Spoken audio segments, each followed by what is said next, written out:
manyoko so we ya son anamu.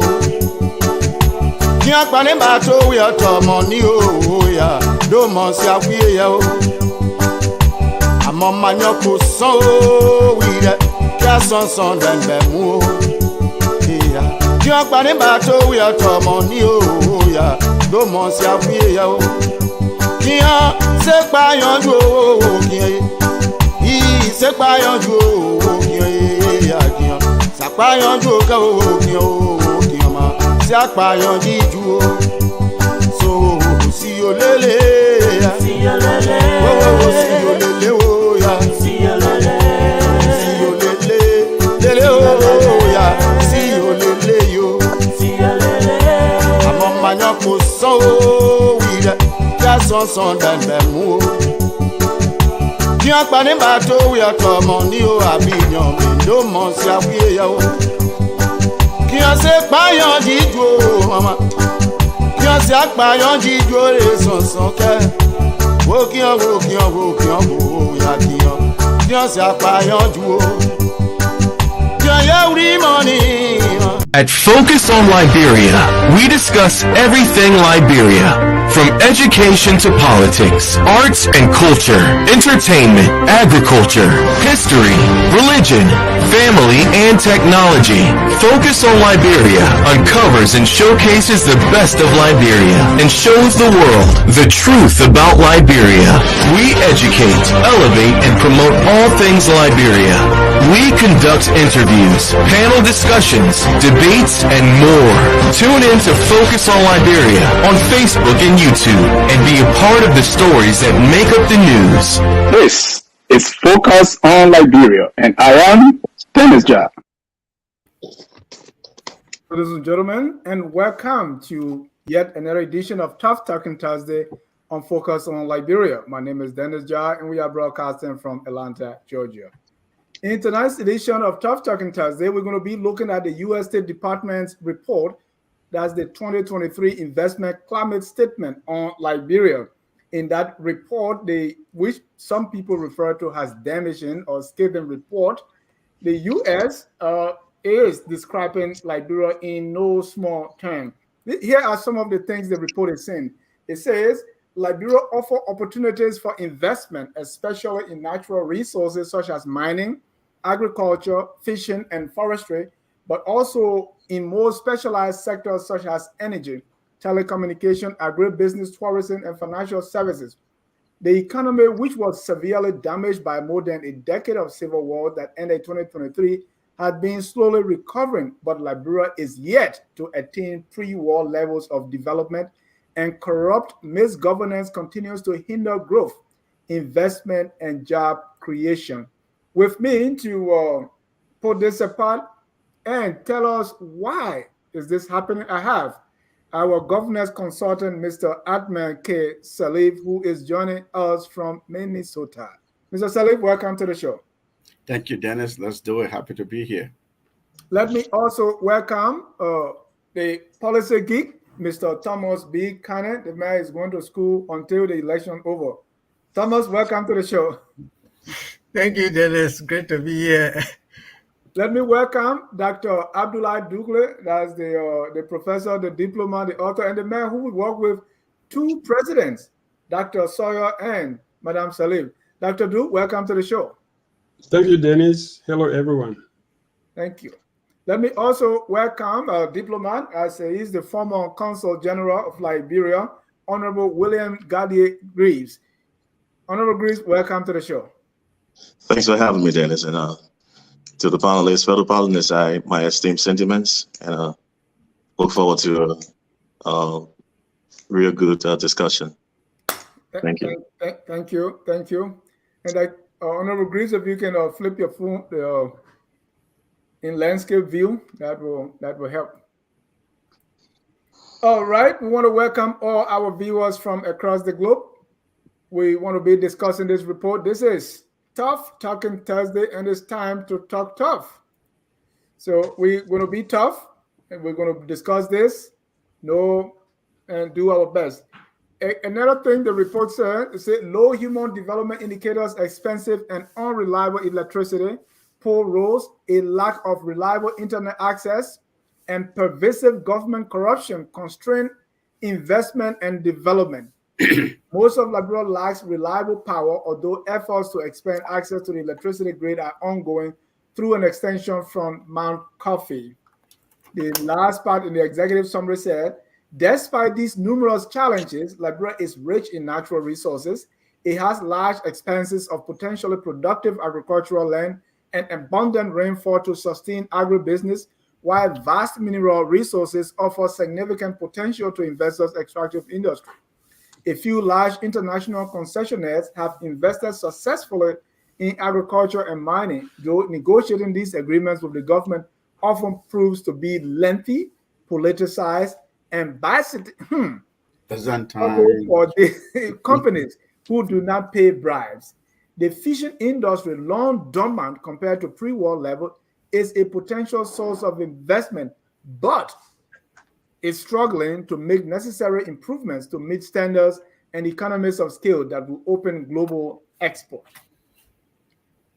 This is pretty tough, but let's go around the room now. I know each of you read the report, so the first thing I want to say is, Thomas, I know you've seen some of these reports long time. Today I went back to 2013 President Sirleaf time. But looking at the report, reading it for the first time, what jumped out of you? Well, the first thing I would say is that, like every other report normally the US government posts out, they actually do take their time to be able to go through, to be able to gather information.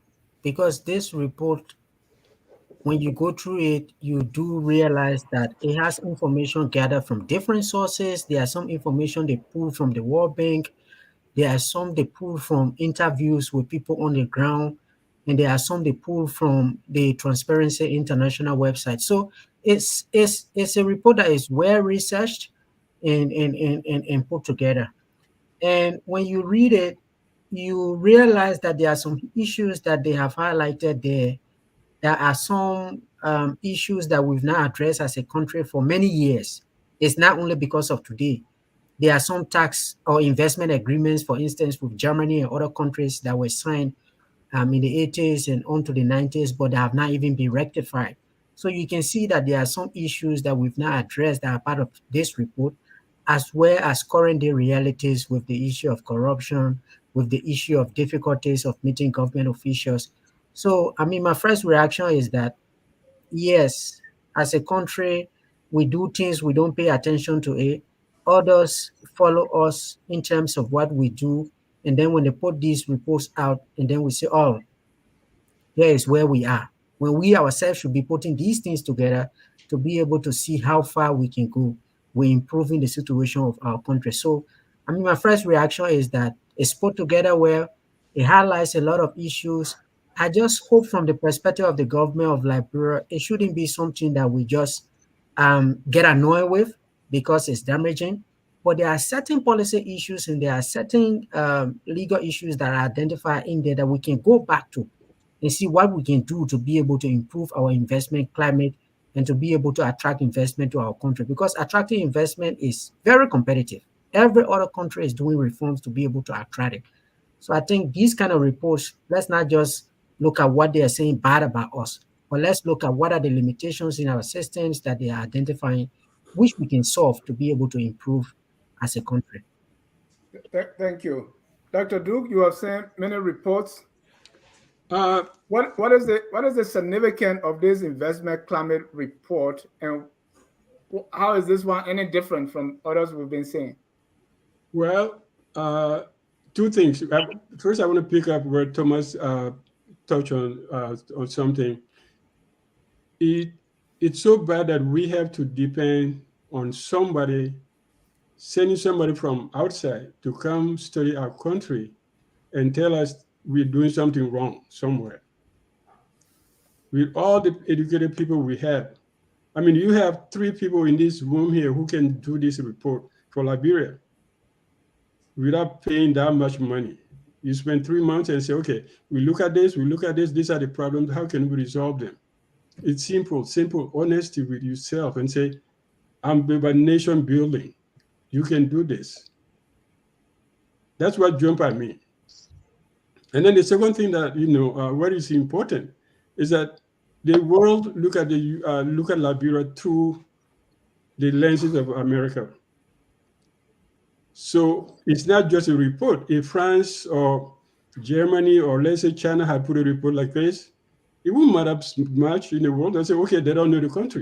But if the US does a bad report on you as a Liberian, you take it seriously because it's really damaging. Because people say, oh, if the US says this, then it's true. Because they know them better than anyone else. So I think that those are the 2 points that I picked for, that I'm, what I want to react to now, which is, first, it's a shame that Liberia can do these kind of things for itself, to look at yourself, critical thinking, critically, and say, yes, we want to improve this. What is the problem? But if you can't do that, you're not about nation building. Yeah, the last one, well, how is this different? You saying this report is bad? We had good ones before? No, I'm not saying this one is bad or good. I mean, I'm just talking about this one particular, saying if you take this as bad as it is, Okay, right. It reflects bad on Liberia because it's coming from the US. Even if there are 10 different ones, it doesn't matter. Today is you go into election cycle, and then you have this kind of report coming up, and you're trying to sell yourself as making these big improvements. And then people come and say, no, you know what? You're too corrupt to do anything. And sometimes, just also what we were talking about earlier, in people not knowing what they're doing. You can put kids in a man job to do man job. You can't. These are kids. They don't know anything. And that's why, I think you touch on it, say we did a disservice to Liberia in that sense. That instead of sending these kids to school, like Ellen did in 2006 when she got elected, all the young people said, no, go to school. I don't need you now. But 5-6 years from now, I'll need you. And they came back. Joshua took his little boys and put them everywhere. And, sometimes it's not even corruption. It's just they don't know. They don't know what they're doing. They're not even stealing because they don't even know how to steal. Because stealing $1 peso or $2 is not even stealing. It's just nuisance. Thank you. Mr. Salif, while we wait for Honorable Grips to adjust, what jumped out of you in this report? The report is damning. And then there are two things that stood out for me. One, that the country, for a long period of time, and even to today, has a massive opportunities to grow, to move forward, to be moved forward, to be governed well. They listed, the investment opportunity areas. You go from industrial area, go to agribusiness, tourism, ecotourism. They just name them. In potentials in portfolio investments and things like that, that this country has an opportunity to be a great country. And then they quickly jump to the areas like, misgovernment, there's poorly governed, and then corruption. The type of corruption they describe in this report is corruption on an industrial scale. It's so systematic and organized, as if the people who are running the country were hired or intentionally are there to pin the country down. And the other day I listened to Honorable Greaves, who was my first time meeting, and sure we'll have many opportunities for exchanges tonight. What I took from one of your presentations was, well, you Liberians, you come on TV or social media, you just talk bad down on your country. You just are too negative. Ghanaians don't do that. Nigerians don't do that. It is very difficult not to point out things that others see about your country, and things that are really true happening. You don't wish these things are happening. You don't wish your countrymen and women are not looking at big picture. You don't wish that look, no country is perfect. No country is corruption free, right? We can say that always as a point of departure in this United States. People are in prison, former senators, former representatives. Here's a former president behind up and down. Look, no country is perfect. That is not the point here. The point is we have opportunities to make this country a great country on the continent of Africa to lead the African Renaissance. They say Africa is the next frontier for global governance, development and industrialization and moving forward. Here's a report that is saying you're not even up to pre-war levels of development, pre-war. And if you want to go and dissect pre-war, we have quite pretty challenging contexts and problems in pre-war during the military regime and then President Doe. What happened prior to that? President Tarber. It's sort of exclusionary practices. Yes, they were doing well in some areas, but the country could have been doing better even pre-war. We understand the conflict came, and so we've been set back. But this is the 21st century. Other countries are talking about new areas of development and from new frontiers of nation building. Here we are. A report is using the word like Byzantine struggle. Byzantine only refers to two things. If you go to the Ottoman Empire and you look at Turkey, the struggle that empire went through to become what it is today, if you know that history, and a complicated, multifaceted, problematic system that is so problematic that it doesn't understand itself. That's why the report says that companies that do not pay bribes up front, that's the struggle they face. The report says, I'm not saying that government officials make it difficult for investments and investors to come to the country. In other words, government officials make it difficult for the country to move forward. There are many areas we could look at and we will look at tonight, such as, how government agencies are duplicating functions and making governance complicated and things like that. So this report is damning to me.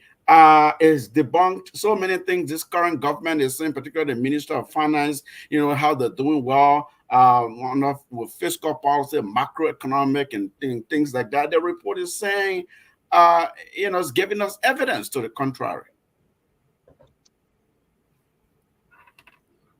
You mute, Dennis. Mr. Salif, before I go to Honorable Grieve, you say as if the report is gospel. Yeah, I mean, like Dr. Dugle and Kane said, right, that we Liberians are very capable and competent. Look, I say here, sometimes we have a people problem, and yet we don't have people problem. In terms of population market, like in the countries like Nigeria, Kenya, and South Africa, and other countries that have massive number of, people and population, that things can just grow. And if you were to start a business, that's on the one hand, when you talk about the number of people, like, we are a small country in that context.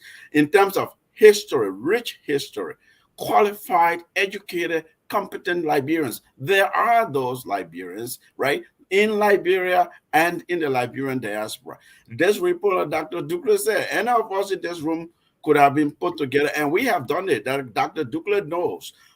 During the first transition, democratically elected transition since 1944, was from President Salif to President Weah. The joint presidential transition report, the UN wanted to write it for us. There were people in Liberia who got angry about that and put 7 of us in the room. They made me to lead our team. Dr. Ducle was on the President Salif outgoing government side. They will monitor us. We produced that report. The day the President Salif left, signed that report, President Weah signed it, right? It's called a joint presidential transition report. So we have done it before. We can do it. It's not about, I'm not saying, oh, it's me. Greaves and Kane and others that are Liberians in this country and in Liberia who are very competent, could do a job like this, look at their country, dissect the problems, look at the opportunities, and then present a picture that will help governance. But we don't do that. We don't think about things that way. And then America will come and do it. We'll say we get angry that they're putting us down. Thank you. Honorable Greaves, What would be your one word to describe this report? One word? Yeah, and let me give you some options there. Deming report, doesn't matter, or I think it's what I would say is impalpable. It's insubstantial. okay. Give us more. So what you make of it? I've had the opportunity, during my busy schedule to peruse the entire report, and I of a different understanding as my fellow panelists. And what I've read, like we have spoken about previously, is all I gathered from this report. It's in thin air. It's all gossips. It's nothing substantial. The report tells you that when I went through this report, the first thing I tried to look for was to establish the methodology used to derive these conclusive points. I found nothing. I went looking again, and I looked for sources, because when you're writing a report of this nature, you want to have credible sources. You want to have things, because when we're reading this report should be in a position to help us curtail some of those problems and mitigate them that we have in government. So you want to do your best to be credible as possible, so that the real issue of corruption or the vices in society can be identified and reprimanded or taken care of.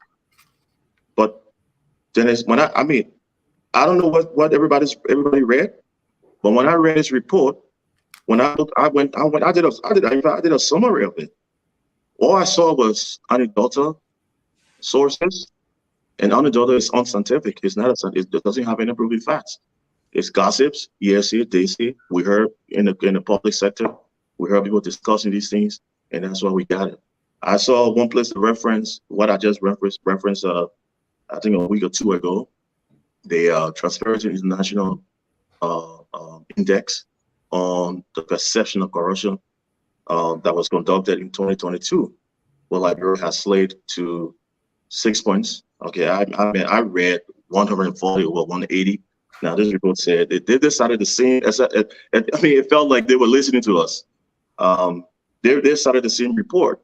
They put it up to 142 over 180. There's not a big difference in that, so I gave it a. However, the Transparency International Index is based on public perception. The information the USAID provided was based on media polarizing messaging. The other part of it was on investors, people who had come to Liberia or who had pretended to come to Liberia to invest in investment and trade in Liberia. Those were the people who were giving the insight. Has it been balanced with NIC, the National Investment Commission? Has it been balanced with the various agencies of government to find out some of these things? What are the sources? Don't give us names, but just give us a clue, give us an idea and instances and time, so we know exactly what is happening. Like so, what? What we fail to realize is that for us in diplomacy, these things are done intentionally and they're very strategic. I will not blame the US government or the State Department for writing such a report. They will do this. You know why they do this? This gave them leverage over us. They know that the first time we pick a microphone, the first time we get a public forum, a public event, the first thing that comes out of our mouths, what? Corruption, corruption, corruption. We are corrupt. This is what we say. Our government is corrupt. Everything is corrupt. So they know how to play that ball. So what they did, they gathered all of those information. They knew that it would be very, very emotional as they hit it and publish something like that. Now we always are jiving today. We're all thinking. We're all reading thoroughly to understand what the report actually says, or what the points and the sources and what those methodologies used. Where did they gather them from? How did they come to these conclusive points? We're not even thinking about those because they know us. It's going to be our job. We're going to be on the high. Oh, the U.S. government said we're corrupt. The government is corrupt. Everybody's corrupt. these are the same problems. These are the same things that like my fellow panelists just alluded to that I've been speaking about. How we profess ourselves to be. The prevailing message that comes from us negative. And when our international partners come out, they tell us the same things we say about ourselves. It's the same old thing right there. Should I make my argument even better? Make it very clearer. Now, the whole report. When I read, because I read like 2 times, and took some notes. What it said, they give us a high. As the overall report makes grim reading for almost everything that is said positive about Liberia. What it did, they were very strategic. Good writing, good planning. They put something negative. So it's like a juxtaposition, a roller coaster ride, up, down, high, low. The whole report, that's how the whole report went. At the end of it, they told us, oh, yes, we said all these things about you. We made all these grave statements and then expose you all. But guess what? Our sources were anecdotal. It was public perception. It was the discourse and what have you. I mean, I found that unfair. Right. So but then, if they fix them. Give me an example of where they will present facts, not anecdotal, and also not gossip, not perception. What would it look like? Give me an example from the report you read. Well, if they were being factual and honest with the report and not playing a strategic game against us, because we are diplomat, we're in a bilateral relationship with them, and that's why on the onset previously I told you, diplomacy is not friendship, it's business deal, it's agreement, it's negotiation. I want as much as I can get from you. You can try to get as much as you can get from me. I'm not going to come and lead and compromise my national interest for your interest. So as much as I can get from you, it's a bargaining deal. It's a share value system. So what it did here was that they acknowledged the fact of who we are, like you just read. Right. No. I wanted an example of the opposite. Say? No, I said I wanted an example. You said this is all. I'm going to cite an example. They talk about in executive summary. It begins positively on investment. What did they say about our country? Which is factual. It said Liberia offers opportunities in investment, especially in natural resources, exceptionally high, such as mining, agriculture, fishing, and forestry, but also in more specialized sectors such as energy, telecommunications, agribusiness, tourism, and financial services. That's high. They continue to recognize the damage incurred as a result of civil war, but then they added a negative condition about it, what it came with corruption in that same line, in that same paragraph. The economy, which was severely damaged, so they acknowledged the fact that we had a serious dark past, but severely damaged more than a decade of civil wars that ended in 2003, has been slowly recovering, but Liberia has yet to attain pre-war levels of development. And corrupt let me just end this point. And corrupt misgovernance continue to hinder growth, investment, and job creation. What is saying right there? They're telling us we have all of these natural resources. We have the capacity of building back even stronger. They're telling us there that we are on a slow path of recovery. They didn't tell us why that path is slow, but we are still on the upclimb, right? Then they come with a blanket statement. They say misgovernance and corruption. Right. So misgovernance, where did they get that from? From the public sector. They heard it in news media. Negative reporting. So let me stop before, let me bring in somebody. But what I'm saying here is they say corrupt misgovernance. What pros will you want there to make it factual? How do you want that corruption and misgovernance? How do you want it written so that we say, yes, this is not rumors and gossip? You want them to cite example of people Dennis, let me help him so that we can go fast. You're talking about the United States government with all the resource capacity. They have joined us. They have all the donors in our country. They are helping us with our recovery program.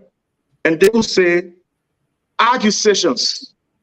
They will say allegedly. All right. They will use those kind of. But if you because if you're gathering facts, when you consider facts from public perception, you cannot use it as. And they were very smart, and you can hold them accountable because they say all these things. They make they arouse your temperature, like and then at the end of it, it gets deflated. We do want to take textual analysis classes here. Can we go to issues really and talk about? We know. Yeah. I don't know. I'm not sure we know exactly what they wanted to do, but they do this for every country in the world. That's one. When they talk about corruption in Liberia, this is the same U.S. government that you're talking about. A high-level congressman called Liberia kleptocracy, Mr. Smith. The U.S. State Department went to Monrovia at the bicentennial, said the same thing. Somebody from the White House went and said the same thing. They inducted 3 of the highest government ministers, and the president had to fire them. So their use of corruption is justified by the action they have been taking for the last 2 years against the government. Does that make it factual? Yeah, but in their eyes, yes, it makes it factual because we acted on it. Because the president was forced to dismiss his minister of state, his prosecutor, and the managing director of the port. Prosecutor for what? Yeah, but why did he dismiss them? Because he fell into the trap. He believed that they were corrupt, but he can't follow up. Why did he dismiss them? He should have kept them in their position and say, it doesn't matter what America says, these are my people that work for me. I'm not going to kick them out. It's still anecdotal, though, Dr. Du. Huh? No, Dennis, that's not anecdotal. Dennis, can I make a point? The president fired 3 people, hired people in the government. How can that be anecdotal? That Grief says that this is diplomacy. I was a diplomat. 1990, I was a diplomat. I was at embassy here. Exactly. So, Dr. except as a chief of mission in Abidjan at the moment. Let's balance the conversation. Come on, let's not. Hold on, Dr. Du. Finish your statement. Then I'll go to Thomas. Then Mr. No. My statement is, but the perception we are saying. Everything they say, on one hand, the opposition is saying it, the media is saying it, people in the street are talking about it. That's one thing. You can say, yes, they collected public perception. That's why you get opinion. But when the president fired 3 major cabinet people because somebody told him they were corrupt and he fires them, either he was scared of the accuser or he believed that they were really corrupt, because otherwise he wouldn't have done it. And that allows America to call you corrupt because you acted on their accusation of corruption. If you don't, then you cannot, you see what I'm saying? It's a mental thing. It's not, diplomacy, it's mental thing. If you don't believe the main accusation, you don't act on it. You say, that's your problem. To me, Magid is not corrupt. He's going to be in my office. Thank you. And you go on. So the next time he says you are corrupt, you say, prove it to me. Thank you, sir. Thomas? Yeah, thank you, Dennis. I wanted to react to something Honorable Grief said. The Americans know how we are. They will just pull it out. They know we react this way. I don't think that's fair to any of us on the panel here. We all went through this report. This is why when you asked for my initial reaction to the report, I said there are things in that report that we have not done as a country that is not even on this government. For instance, there are a couple of things that are listed. We don't have antitrust laws, which are very important for investment. It's in the report. We don't have a one-stop shop where all of our investment regulations and laws are. If you sit in the US or you sit in Germany, for instance, you want to invest in Liberia, you want to look at Liberia investment law, you want to look at our tax laws, you want to look at our revenue code. There's no place. They are scattered across all the government agencies. So this is why I was saying that we should not just read it and say, okay, this is something for the current regime. These are issues that we have not resolved. So to come and say, oh, the Americans know that we are going to react this way and therefore they just write the report and we just react this way is not fair. And if he says he read the report and he has a different understanding of it, I don't have an issue with that, because everyone reads with different ways of, uh, of comprehension. Maybe he understood it differently. But there are some things that he's conflicting, that there are no sources. There are some things that are just facts. If they say Liberia is rich in natural resources, do you need to have a source of evidence for that? Every literature you read on Liberia, it is said there. There are also instances in the report where they are quoting even the 2021 investment report from the NIC. What more sources do we want? They are quoting the World Bank. All of the agreements that we have signed, they are in there. Also, he talks about methodology. This is not an academic work where you have to lay out what the methodologies are. This is just a statement describing our investment climate. So to come to that point and say there is no methodology, we don't see how they source the information, I don't think there's a relevant discussion here, right? So the point is, if there are issues that are raised, I just wanted to go to the World Bank development indicators, because much of what this report highlights is that our investment has declined. Our foreign direct investment has declined because of what we have done over the past 5 years. So I actually went to the World Bank development indicators to look at net flow investment in Liberia. 2006, our investment as a share of GDP was 9.6%. 2008, it went to 16.4. 2010 was our highest, 103. Net investment into Liberia as a share of GDP. Where we are today in 2021 is 1.3. So when you look at these kind of data, you then know that there is a problem in terms of what we have done to attract investment into the country. And these are the issues that this report has highlighted. So to say it doesn't have sources, it's all based on gossip and all of that. And like Dr. Duke was saying, if they say the issue of misgovernance, we have all the other different reports that have been coming out. At least at a certain point when we don't do well as a country, let's accept that we have not done well, and then we take cue and try to resolve those limitations that we have. But to always say that people are targeting us and saying bad things about us, it also doesn't help us to be able to move forward. Thank you. We're just doing initial. We'll get into the report, Mr. Salif. Yeah, no, I think Thomas has done justice to, and in response to Honorable Greaves, because even diplomacy. So I studied diplomacy as well. In fact, I teach diplomacy. I've taught diplomacy. So I'm now in the foreign service, holding portfolio. But we do understand that we all read these things, or perhaps from different angles, different comprehension with different interests. That's fine, but this is a different kind of report. It's a matter of style. This is a narrative. So look, in the U.S. Embassy, anywhere around the world, they have an office called Political and Economic Affairs. Political and economic affairs people, even our government, our embassies, which you have political and economic affairs people, maybe we do. They monitor in their conversation and interaction with their counterparts, the bilateral counterparts, other Liberians in these various ministries and agencies, right? They have conversation, they look at documents, they exchange, they reach agreements, they make sure that bilateral agreements that are between them and treaties, they follow all of these things. And then they document them, they write cables, they write reports. We see them. Sometimes we have issue with something, but how are you going to dispute when they tell you your National Investment Commission, the role they play? They tell you about Interministerial Investment Council and what they do. They tell you about how many commercial banks you have, and these are all foreign banks. And these are all facts. We know that these are all facts, right? They tell you about your government system. They say your financial sector. They describe that you do not have portfolio investment system. You do not have, for instance, stock market, which is true that we have not invested in that. That is not gossip. We as Liberians, educated people, know this to be fact. It's not on any particular government, but we just haven't paid attention to these things. They talk about the exchange rate system that we run, that Liberian dollar is legal tender versus US dollar is legal tender. These are facts.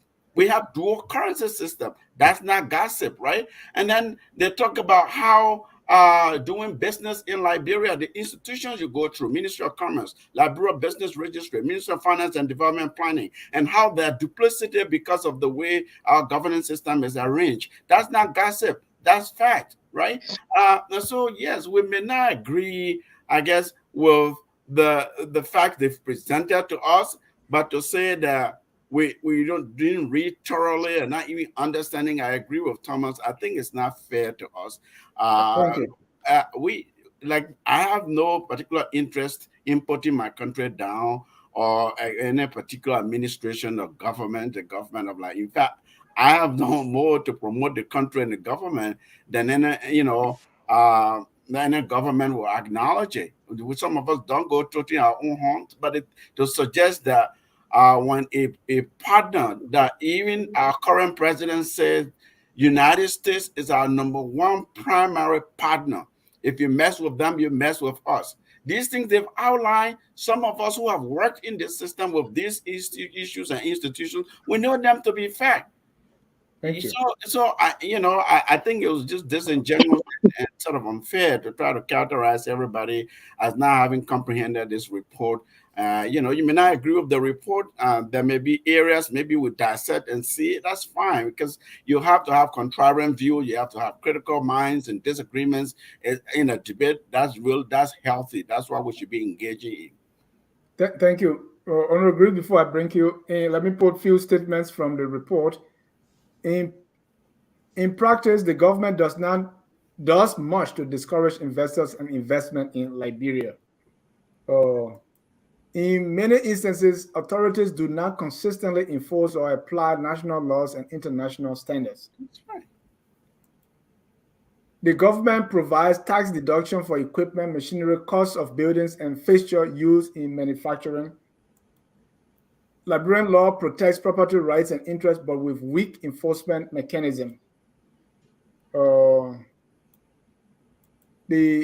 The government welcomes foreign investment, but Liberia's capital market is highly underdeveloped.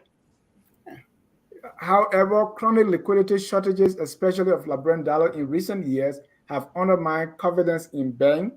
And the last one here, Liberia suffers from corruption in both the public and private sectors, which is widely viewed as the primary reason Liberia's democracy and economy is not strengthening, while few investors come. Honorable Griggs.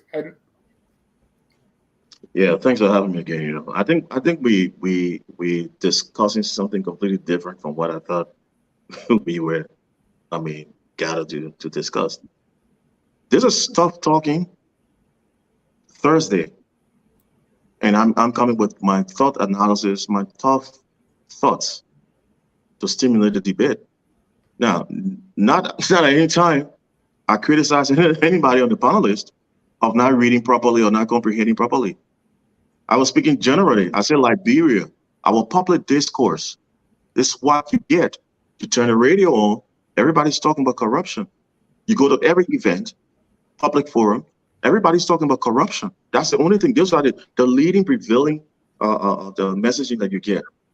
It's regurgitated through, and most of them are not factual. That's what I said. I'm not saying you guys on the panel didn't read. Everybody, we have our different opinion. I respect your opinion. You're entitled to it. So if you read the report from the assembly and you took different uptake from it, I saw it different from what has just been expressed. And when I'm looking at it from like Dr. Dugu just alluded to, another point he made for me, the U.S. government call on the Liberian government. I don't know the details of that, but the call on the president and had blacklisted or whatever they did with few officials of government. And the president had to get rid of them, according to what I just heard. That's leverage. That's what all these things does for a country in diplomacy. You get leverage. When you go on a negotiating table, you're already at a disadvantage. You know why? Because you're already being stigmatized as a corrupt nation. So what are you going to put forth? You're going to sit there and be yes, sir. So all of the interest you brought for your country, for your national interest, it gets smarter because you can't make any argument. You already at a disadvantage point. So all these things are doing to keep you at that level. Now, if I'm reading the report, I'm not reading the report to read the fine words or the damaging words or what have you. Certain things I look for in the report. I'm looking for the sources. I'm looking for the methodology. Any report, universal. It doesn't have to be a State Department report.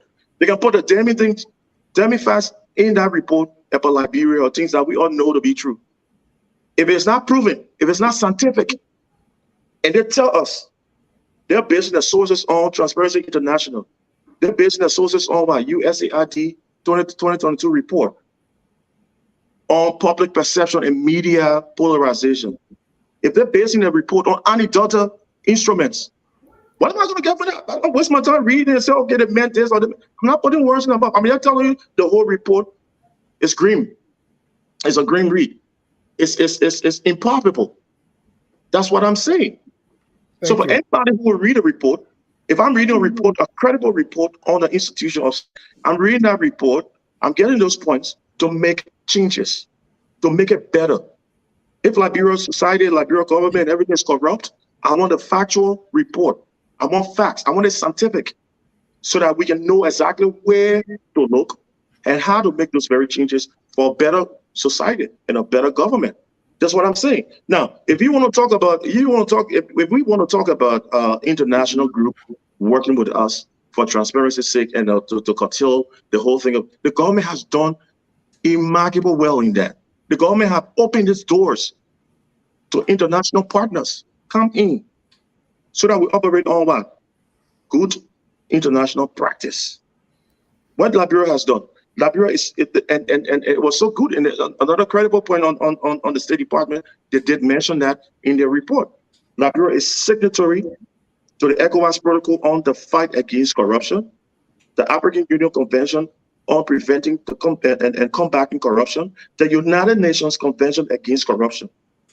So they put it on the high. That's why I said the whole report is a roller coaster. It's give with one hand, take with the other hand, because we got to keep our trump. We got to keep them in check, so that every time we make a request to them, they go running, and our request is adhered to. So we always got to put the pressure on them, and that's what they did in this report. So they just said all the good things we have done on an international good practice. The more they said, but with all that, rampant corruption still persists. So you see what it did? They gave it to us. And you said that's not true about rampant corruption. You said that's not true. They didn't give a source. That's the issue you have with it. Yes. Okay. And then more so. So the brother is talking about Liberia not having a good. They told us also in the same report. We are on the up climb. That's what it said. They didn't say we are declining. They said we are on the up climb. So to be on the up climb, yes, slow recovery. What attributes are all the slow recovery? Are they the same ones who came to us and promised us? They're the donors. They will raise the funds. They pledged so much money. Our hydropower will be up. Electricity will be everywhere. The roads will be fixed. The infrastructure, the basic infrastructure will be taken care of by them. I think they want to work in partnership with us. Now, have they fallen short? Do we know? We don't know. So to take us from there and now focus on some of those developmental goals and agenda and things that we have in partnership with them. They put all the blames back on us. So they do it in a way that we don't ask questions and we don't follow. Before I let you go to go to Duke, Dr. Duke, is you were saying they put us on the high, right? And then they at one hand they put on the low, right? But you are not asking for one hand they gave to us and the other hand. So are you also concerned about the sources for where they give to us, or you are only concerned with the sources of where they take from us? And that's why I said they were very strategic and they were clever in how they wrote the report. Because those facts on the natural resources, we know Liberia is rich. We know we have. So you don't need sources on that? You don't need facts. It's already established. But when you make an accusation against something, then you must come with facts. And one last point. Let me just get that point before I leave. The brother spoke so long. Just let me end on this point. Okay. He said Liberia is not doing well. Look, the World Bank and IMF, they have scientific proof and facts on all of the accounts on the report they make on us. What did they say? The COVID-19 pandemic disrupted many sectors of the economy, which was contracted in 2019, 2020. However, the World Bank and IMF expect per capita the GDP to return to its pre-COVID level by 2023. So it means we're going up, we're making progress. What I say again there, the World Bank's latest report shows Liberia GDP per capita was US $676 in 2021. Just right after the COVID, we went downhill. We keep up, boom. Compared to US 700 pre-COVID status. So what that tells you, we're making progress. We're going up. Pre-COVID, so we have 700. Right after COVID, we didn't waste no time. 2021, we were at 676. And they predicted, World Bank, and those are not anecdotal, that are gossip. Those are real stats they're looking at. Because they control those stats. But and that way, by 2023, we're 700 and above. So let us get this thing clear. You can have your opinion. You can see it the way you see it. I read through it. The first thing I try to establish in any report I read, I look for sources. I look for the methodology used. If I can find out, if you tell me you gave me the report and it's anecdotal, I take it to the bank. So I'm not saying it's anecdotal. I'm not saying it's baseless. I'm not saying it's gossip. They told me, they said, they're running their own words. It's anecdotal. They real site that Transparency International. Then I should take it as a credible report. When I see this report, I take it as a report that on their behalf to have leverage over Liberia in any negotiation. And that's what I brought in diplomacy. And that's why you understand in diplomacy, you got to have leverage. In negotiation, you got to have leverage. How do you have leverage? Is to put the other side down. And when you get on the bargaining table with them for share value in any agreement, you already had an advantage over them. And that's what I said. Now, the American government can call Liberian government and say, hey, you know what the public sentiment is about your government, right? We want this person out. Like you just said, I don't know the full story. Yeah, I know the government take action. That's leverage. Thank you. Dr. Du, last week we were here and we're dissecting the statement from Mr. Alexander Cummings, right? And he said a lot of those things that almost all of us on the panel said, oh, these things, they're just negative. Does this report vindicate Mr. Cummings? Well, it will vindicate everybody who says that, our justice system is dysfunctional, because most of the guys who dispense justice are not, properly schooled to do it. Our education system is a mess. Madam Salif said it, and those are we fail, at what do you call it, the MCC, because of education and health. The health system is so those are things that people say and they live through these things every day. They see it. I'm not sure if I want to sit there and say, oh, it's not true that Liberia is corrupt. Nobody want to badmouth the country. Nobody want to sit there and say, oh, this is bad. This is, you reflect on the government. As I will repeat my point, my most important point on this thing is that when the US talks about Liberia, people listen. So if you're a government supporter, you say, you know what, we need to look at this thing differently, because whatever the US put on Liberia is what they want the countries in the world to buy. So we have to take that for granted. Either we like it or not. It's not, we're part of the history. We're part of that history relationship between the US and Liberia. But we are at a point now where anybody anybody wants to go to Liberia, they probably look at the US State Department, page and say, what do the US say about Liberia? They will not call you. So, we have to just be very mindful as we talk about diplomacy. I think I'm the oldest diplomat here, being diplomat 91, went to 35 peace talks, to the point that Charles would say, hey, and went to Abidjan as a crisis manager, as chief of mission. So we know diplomacy, but America does not need this to put leverage on Liberia. It's more, your president goes to the independence celebration at the embassy, but they don't even send a secretary to your celebration in Washington. What leverage do they need to put on you to put a body report together? No. If they do that to China, yes, they probably want to leverage on China. But now you, my man, you're not at the table. We're not at the table with the Americans. Our president gets in a limousine and go to the embassy to celebrate the Independence Day. Who does that? To beg for recognition. Where you put yourself, that's how people treat you. So Liberia got into this point that Only people can tell us what we know and what we talk about, but we don't believe it when we say ourselves. So it has to come from somebody else. And that somebody else happened to be our big brother. Either we like it or not, when America says Liberia is bad, people pack their bags. That's the reality. Unless we become really independent with a leadership that doesn't run and kiss America butt every time they cough. And that's a problem we have. And that's the point I was trying to make. Our president is so weak that he fired his 3 top people in the government simply because America accused them of being corrupt. That's the point I'm making. But what does that have to do with the report, though? Well, but Does it mean America is using the report? No, it has to do with the report. It has to do with the report because he's talking about our reaction. He said, well, how we react to what America says. And that's part of the reaction. How we react to this report is the same way we react to the accusation of corruption. Because we panic. Because we recognize their value. That's why we're having this discussion. If this was a paper from China or Mongolia, we wouldn't be talking about it. Because it's America. That's what I'm talking about. Thank you. Mr.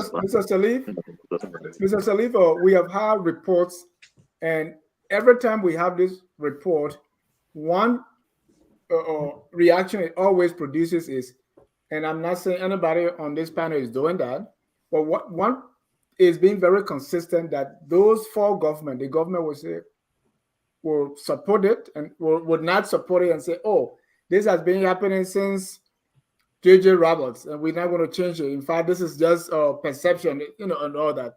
And then those against the government now will use it and say, hey, here's our trump card. We've seen it, those who were, when President Salih was in power, we debated some of these reports on the list.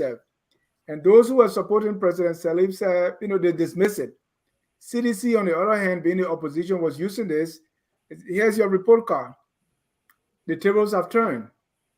And those who support CDC will be doing it. So this is being viewed most of the time through political lenses. What really are we supposed to do about this? Okay, so Dennis, show me any one organized annual report of any ministry. Go to any ministry's website, the very Ministry of Foreign Affairs that coordinates and works diplomacy, represents our country. You look on their website, you hardly see anything. Foreign policy, they're talking about, something general term, something that is generic that's been, since 1901. You see, because for example, a foreign policy is anchored on the domestic policy, the national strategic interest to a particular country. So what is it that you want out of the interaction, your relationship with the other country, whether it's bilateral and a multilateral context, right? So you're advancing that national strategic interest. That's why you take out there. On the Ministry of Foreign Affairs website, the thing is not even developed. You cannot even understand our foreign policy direction. I'm not picking on foreign affairs. Pick any ministry, Ministry of Commerce, Ministry of Finance. Go to that website. My point here is we don't have a culture of organizing our thoughts, our systems, writing annual reports, and how we plan things. We follow them, we evaluate them, we say, here's what we say we would do, here's what we've done during this particular fiscal period this year. We put on a website, we publish it so Liberians read it, they understand. Now, when a foreign government that does that as part of their work, to understand the context in which they work and how they partner with that country, they organize our problems for us and our opportunities, and while these opportunities presented to us, of course, we'll react to it. That's what you see happening, Dennis. The things that we know about our country, somebody writes them and presents them to us. We go like, yeah, this is how the government is organized. All these ministries, all these, autonomous agencies, these are kind of duplicated functions that are happening. Yeah, I've experienced it. I know it. I know what it is. Okay, and so we'll react. Now, politics is a different realm, right? Because if you're in the opposition, of course, you read something in a report like this, particularly if it's produced by the U.S. government, and is current, is something that the current government did or didn't do, yeah, you will point it out. Because see, politics, like campaign politics particularly, is about you showing contrast, telling the voters why you will do better and differently than the incumbent or the other person, your opponent, and what is the risk if they don't elect you. And then you inspire hope. That's how you play politics. So you look for it's called opposition research in that instance. You look for the fault, or the downside of something of the opponent. If they don't know themselves, you research and find the information. If someone else brings it to you, of course you elevate, you amplify the negativity of it. And so that's just the politics of it. But I just took you back to, because we do not have a culture of organizing. This is not, again, to put country down, right? I mean, we've seen strategic planning documents in certain ministries. They will say, this is what we put together for this period, that period. Those documents are there. But systematically across our government as a people, we haven't practiced that way. We're not practicing that way today. So when someone sees an organized report that speaks to things that they know, they'll react to it. Whatever the reaction is, they'll react to it. And I'll conclude with this. Politics, particular campaign politics, emotions sell better than facts. Okay? Honorable Griff said that this is anecdotal, and then he lists certain things. If you cite the ECOWAS conventions or treaties we're part of, you cite our tax law, you cite all these national instruments and international instruments that we're part of. Those are sources. That's evidence. You're saying this is how your country is arranged. This is what the law says. This is what we know how you're implementing or not enforcing or implementing your law. That's not gossip. That's not incitement. That is just the fact. That's how you write this kind of report. The very World Bank document that Honorable Greaves just cited, that's how they write report too, just like the way this U.S. State Department report is written. It's not academic style kind of writing where you cite your sources in that way. You cite, here's how we gather this information, here's why we think this is happening, here's the fact, here's the context. You present it. So if people have issue with that, of course, these are public documents, and you take up on the issue.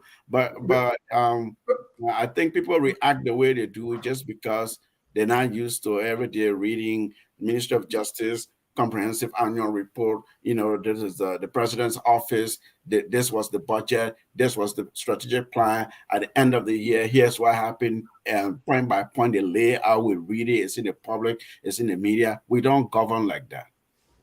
So before I let you go, so the way we play political football, we report like this. If you support government, you dismiss it. If you don't support government, you trumpet it. Does that undermine the report, do you think? No, it does not undermine the report necessarily. You pick from it what works for you, and you dismiss or you play low or play down what doesn't work for you. If you're asking me in the context of campaign politics, for example, as we are in the season now, that's why you see people react the way they do. Thank you, Thomas. Mr. Salib raised a very important point about the way we treat reports, because even our ministry said they are not even writing reports. I was talking to one of our a friend in Monrovia, and then his brother-in-law was at the police station. He had gone and signed for someone. Say this person have somebody's money. He said, I'm standing for him for the 1,500. If he was driving somebody keke, he said, if he takes the keke, I'm standing to pay the 1,500, right? So they were taking him to jail. So I was asking his brother-in-law, why did he sign it? He doesn't even have $50. Why is he signing that he's going to be signing for 1,500? He said, well, in this country, we really don't believe anything when you write something. So you can affix your signature to something as that without even knowing the repercussion. That you don't have 15,000 yet, you are signing to, if this 15,000 is lost, I'm responsible. So same with the report, right? Is it because we don't have this idea in the habit of writing reports? So we don't see people writing reports, and so that's why we don't care about it? or that's why we believe it so much if somebody else does it? Is it? I would say no. That's again, we're trying to categorize ourselves as different. We run in governments. Governments are run one way. If you don't know it because you don't know. If you don't know how to write a report, you will not write a report. Simple. But if you run a ministry, you run in an agency where you run people's life. You have government money, which is public money, to implement projects. And you're accountable not only to the president, but you're also accountable to the people. So you want to document what you're doing.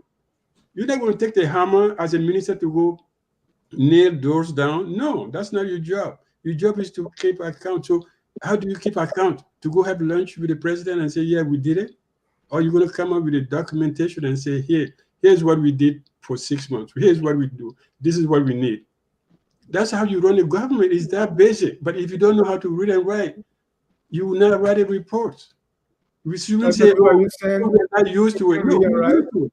Yeah, we are used to it. We come to school. Tolbo said when we learn books, we go to Liberia, we live at Robert Field, and then we go to town and we fall back into our system. And that's what we do most of, but we all learn the same things here. We teach it. We teach at their colleges. We work in the harder conditions, but when you go home, you get a ministerial job, and that's something completely different. Huh? No, I'm not. I'm talking about the same thing. Why we don't? Saying that we don't do it. I'm just saying because we're supposed to do it because we run a government. So you shouldn't say because we are not used to writing reports. No, we are used to writing reports. They were reports. How do you know what happened in 1965? How do you know what happened in 1951? How do we go back and get Marie Antoinette's speeches from 1980? Because somebody was writing. But if you don't know how to write, you will not write. So don't say because we don't. Yeah, but we shouldn't put that anthropological question and say we African, we don't write. No. Yeah, I would, Dr. Dukley. I just mean the culture of the way we're governed, and you alluded to that. If you don't know it, you don't do it, right? Yeah. So that's kind of why I was going with that. Dr. Du took your question. So I want us to come to the people to say. I wanted to go back to the report. And there is something Honorable Greaves was conflicting. That they say we're not doing well, and then they say we are on the rise. In terms of growth, GDP growth, yes, we are gradually taking. But even that, we're coming from, I think, 2 years of negative growth. And this is one reason why we entered the IMF program, because by 2019, the economy had basically broken down. So 2020, 2021, both 2019, 2020, we have negative growth. It is right now the World Bank is forecasting that I think we are around 5.3 or 5.4. So we are going up gradually. But after the Civil War, except for 2014 when we had Ebola, and 2008 when we had the global financial crisis, beyond these two periods, when you take the annual growth rate, we are above 7%. So we've not even reached where we used to be. We stay around 5%. So in terms of growth, yes, we are gradually taking. But that does not take away the fact that investment is being suppressed because of the different things that are happening right now. And this is one thing when you listen to most Liberians, if things were actually happening, we're on the right track. Our economy today is far more bigger than what it was a couple of years ago. So we should be going further. The GDP should actually be increasing if we put the right reforms in place. So in terms of growth, yes, we are picking up, but even that is not as compared to the levels of growth we used to have before. And part of that is because of what is happening on the investment side. Because much of the growth that we had post-war was because of those investments that we attracted in our natural resource sector. This is why around 2007-8, when Liberia used to do the growth, they used to even project the growth and calculate growth outside mining. Because once you included the mining, it used to take our growth even beyond single digit. So to really know the non-mining sector, it used to be calculated for us to have an idea of where we are going. So this report is an investment report. They're highlighting growth because when investment takes place, then it will lead to growth. So we are going up in that direction gradually after the Civil War. But that does not mean that on the investment side, we've done badly. And I think this is something we need to actually highlight because of these things that are happening over the past 5 to 6 years now. That even having meetings, is stated in the report, having meetings with government officials to discuss investment opportunities has become very difficult. And every investor that is investing in your country, they always want incentives. They always want incentives. They will come to you, they will discuss with you. And when you offer these incentives, then they bring their capital because global capital is very mobile. If it does not go to Liberia, it will go to another country. So if government officials are not even availing themselves for people to have meetings with them, then it becomes a problem. How much more evidence do we need of that? If an investor goes and he wants to have a meeting and he cannot go through. And there are also other reports that are coming out. And Thomas, to Honorable Greer's point is, where are they getting this kind of information from? So that's where I was coming to. That's where I was coming to. The embassy is situated in Monrovia. There are different reports that are done both by international development agencies and national organizations. There was a report that Center did, the state of corruption in Liberia, and it highlighted a lot of corruption-related issues. There was someone who was working in the president's office at the Ministry of State. There was a specific instance where people approached her on an investment proposal in Liberia, and she demanded that they gave her money. And the president removed her and subjected her to an investigation headed by the president's legal advisor. So these are all evidences that are coming out. And on a daily basis, when these things come up, people document them. Right. So, so you see why it's important. So it's important for the State Department to tell us their methodology, right? This is not an academic paper that has a specific section on methodology. I think if you don't say it, you can say the way we did this is. Have you taken a look at the IMF Article 4 report? IMF Article 4 report. They just go to the country, they do interviews, and then they write the Article 4 report. They give you an idea of what. But can you tell us that you're doing this through interviews, or you just leave it like that? But if somebody says to you that we have interviews with investors, it tells you that the source of information is the interview. This is what I'm saying. You don't have to say section. You don't have to say chapter 2 methodology. I had interview, I had this and that. This is what I'm saying. This is not an academic report. Okay. No, there are many reports that are written this way. So there's a lot of evidence and strong evidence in there. And there are some for us who have been following Liberia closely. You can relate it to other situations and other reports that have come out to say that this is not something that you can just discredit. Thank you. So let me come to this question now. Also, why is this? But Mr. Jah. Yeah, hold on, and you can hold on, Honorable Grace. The next point I want us to get to, and you can make your point before that, is what or who is responsible? What is responsible for this report? Is it because the government are doing well? Is it the U.S. lying? Is it that this is all gossip? Or is it people bad-mouthing the government? What really is responsible for this scathing report? Honorable Grace. Yeah, I will go there, but let me just clarify one or two things first, because I came prepared from the invite I got was to dissect the report written by the State Department.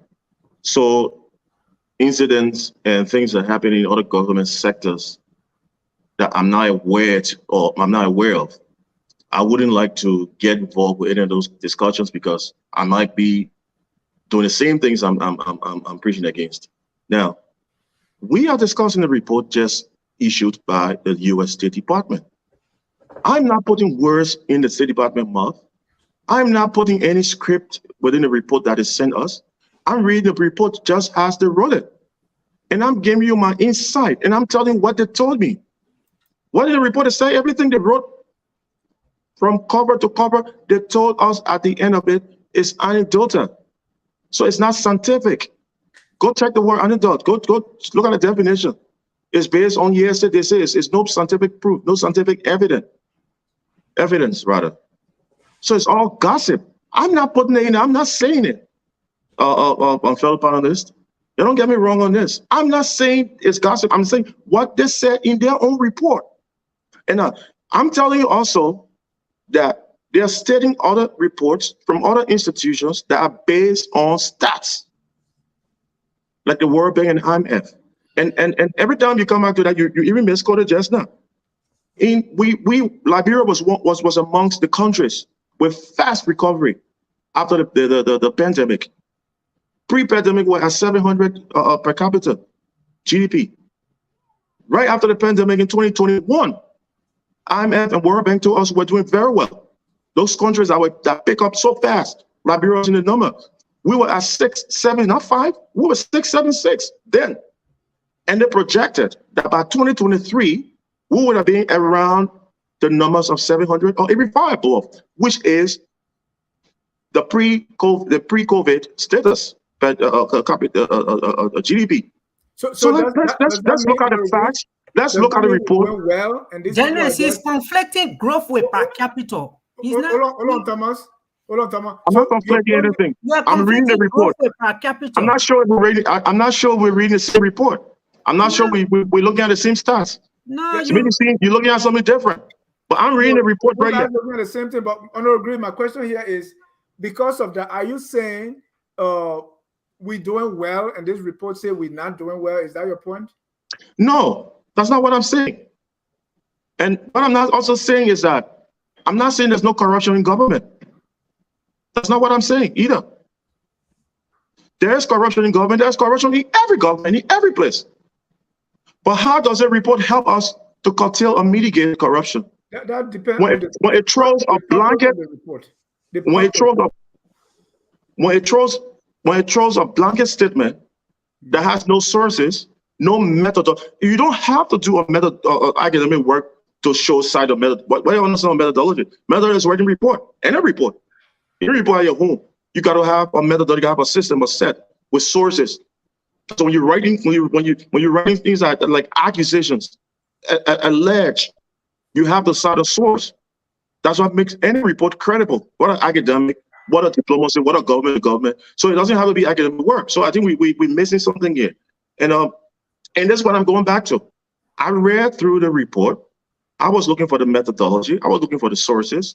Look at sources, multinational firms, investors coming to Liberia, you're talking with them. They will tell you whatever they want to tell you. They will tell you that part of the story. Has it been balanced with our government? I'm not saying our government is right. I'm not either saying it wrong. I'm just taking my own analysis from the report that I read. And I think the report, I wouldn't say it was false or lies, but I would say it's a technique in here. They've been creative. They're writing, there's a material that is very strategic in benefit of them for the last decade or how many years. Check all the State Department report in Liberia.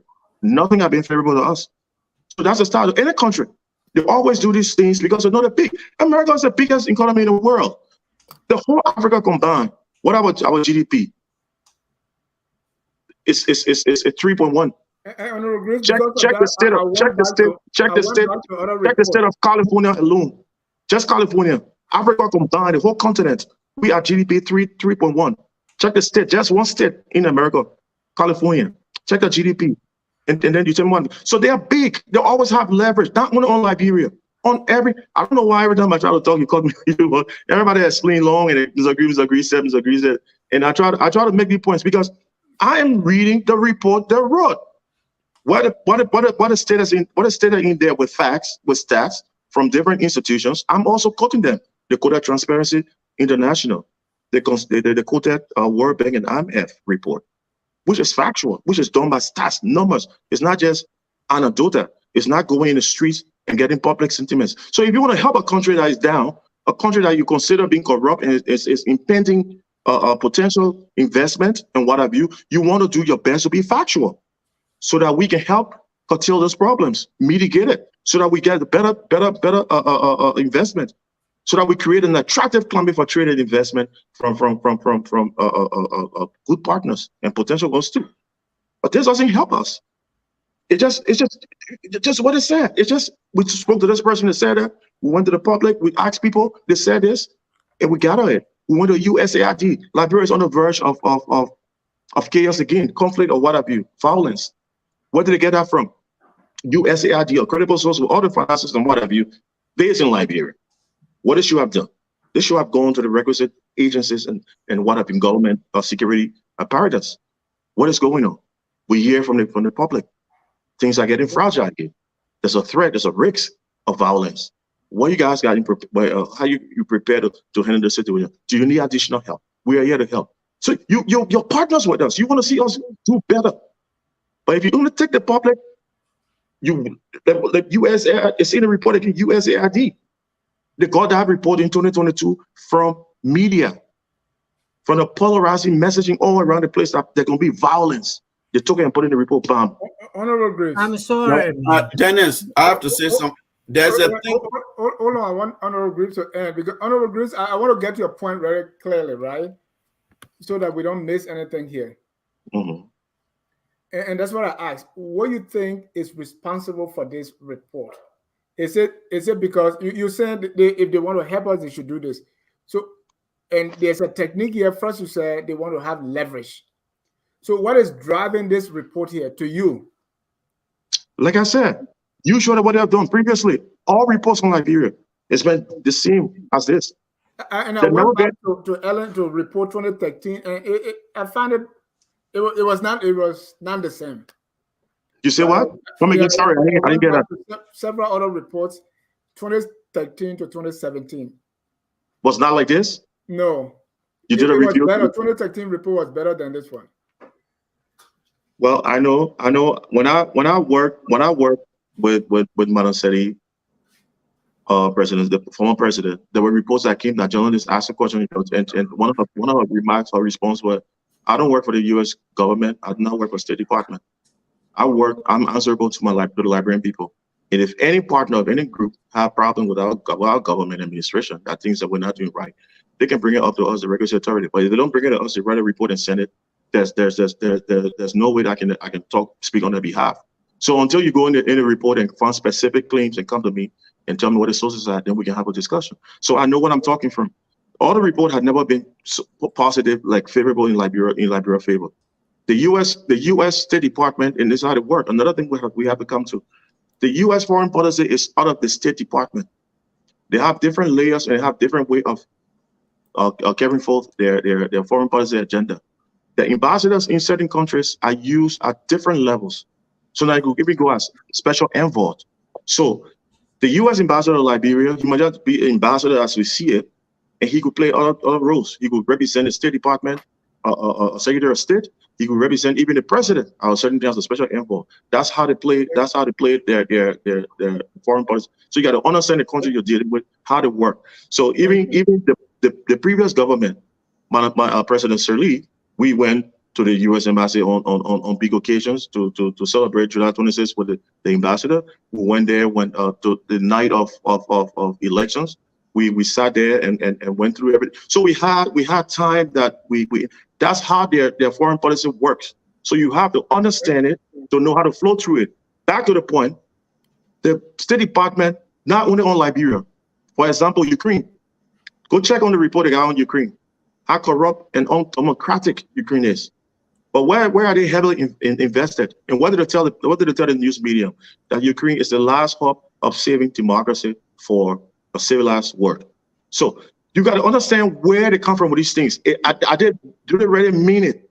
Or is it a way that they play strategic games in their international relations to get leverage? Getting leverage doesn't mean you have to have stronghold. Leverage could be anything that puts you on the upside. If I come to the U.S., you talking about bribery? We said bribery there in Liberia. Yeah, they say lobbying. Is that the same thing that happened? Of course. You have concessions coming, you have investors coming. The next thing you know, important senior officials got their children on the board of those same corporations. Their money that go through foundations and all those things that happen, right? They say lobbying. In Liberia, you do that, they say, oh, the man bribed. So we got to understand, put it in the perspective. Are we doing the wrong things? Yes. Can we correct these things? Of course, yes. That's what I'm saying. Is the government not corrupt?